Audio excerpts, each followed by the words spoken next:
How unlucky were you? I mean, what a showing. Yeah, we were really pleased to still be in the game, on 92 minutes. Was really pleasing. I thought we gave a really good account of ourselves. It's not normally how we would want to play a game of football in terms of being quite low in a block, and we were really defensive on the night, but that's what you have to do when you're up against a top class team in Man United. What a return for Louise as well. I mean, how long had she been out? Yeah, a while. She come through the PGA game the previous Wednesday.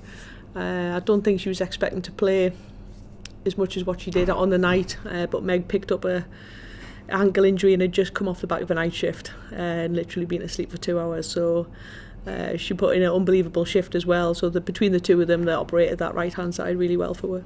So a few memories being forged, even though you lost the game. But I suppose having lost it so narrowly, it's always the case of what if. And you know what? Like, on reflection, when you look back, and it might sound really pedantic, but the first goal was a throw into us. It should have been given to us. And yes, we have to defend better, of course we do. The second goal is a foul on Meg Beer that's not given. And, the ifs, buts, maybes, they're big decisions that, if they go the other way, then things might be a little bit different. But, we learned from it. We've took a hell of a lot from the game. The players have pitched themselves against some of the best players and took something from it. And, can you add bits into your game now for the previous, for the next 5 league games for us? So we're using everything as a positive, and we want to really now push on and have a strong season. So it's back to the bread and butter. Can you get everybody into your chalet on the south coast?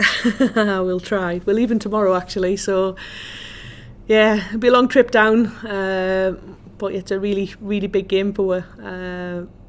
And we don't want to be slipping up. We travelled well there a couple of weeks ago in the FA Cup. It was a tough game, but one that I thought we dominated. And the challenge is to replicate that and be better again. I mean, for all their position in the table, the games you've had with them this season have actually been quite close, haven't they? Yeah, it's on the day. We don't take anyone for granted. That's not what we're about. We do our homework, and to be fair, they've come off a tough game at the weekend, and they've trained really well this week, and we're excited to go down there and do our stuff. I was going to say, how's training been on the back of what was obviously quite an emotional weekend, in the sense that mentally to build yourselves up for a game like Manchester United? Yeah, I think because we've done so well, I think the players were proud of themselves. They didn't need to come in with their heads down. The feedback in general, from the community was really positive, and I think they've took a lot from that as well. And how was Eleanor Dale's contribution? How much did she add to the occasion last weekend? Yeah, she's been top draw. She's coming along nicely. She gets her brace off on Monday, so she's delighted with that. In terms of the next step, she'll see the consultant in 2 weeks' time for the next stage. So she's coming along nicely. She did a nice presentation on Man United for the players, and she's just trying to support in every way she can. And presumably Mary McAteer comes back and she can look forward to an 8-hour coach drive. She doesn't actually. She's still not past the concussion protocol, so she'll be back for a Newcastle game. Thanks. Thank you. Have you spoken to the players this week about almost like refocusing, because after sort of the emotions of playing Man United and all the attention and a bit of a danger of it being a bit after the Lord Mayor's this weekend, and kind of refocusing on finishing strongly this season? Yeah, we kind of park everything on the Tuesday. We come in, we reflect, we watch some clips back. We use some of the clips to our advantage in terms of where we want to push on against Portsmouth, maybe where we could have done a little bit better in possession against United. But it was different. It had a different feel. It was the FA Cup, and we've just got to kind of now focus our minds back on the remaining 5 games.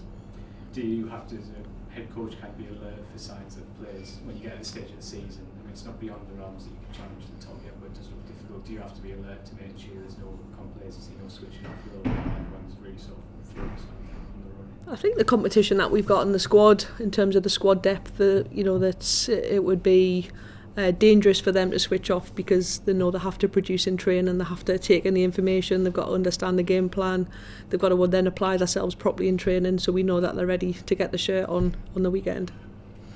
Cheers. Just obviously playing Man United at the weekend, kind of how much does that kind of give you the motivation to try and get back to play teams of that quality again? Yeah, we said we want to use it as a catalyst for the remainder 5 games of the season, but also it was great for the players to play up against some world-class players and see how they play the game. It was noticeably quicker for them. That was the instant feedback, the pace of the game, how well they move the ball and deal with the ball under pressure. And we've used that this week in our sessions in terms of how we want to look after the ball and how we want to be a team that keeps the ball better. And we can always use that as an example now because they've felt it. And just kind of finally, there's obviously a kind of 8-point gap between you and Birmingham at the top of the table now. Does that kind of feel like it's sort of too big at this part of the season, or? I think, I was looking at the fixtures the other day, and there's some really good fixtures coming up over the next couple of weeks. There's a lot of teams up there who are playing each other, and I think there'll be a few more twists and turns before the end of the season. We've just got to try and win every game. That's the challenge to the players. 5 games left. Can you go and get maximum points? And we'll finish where we finish. Great, thank you. Cheers.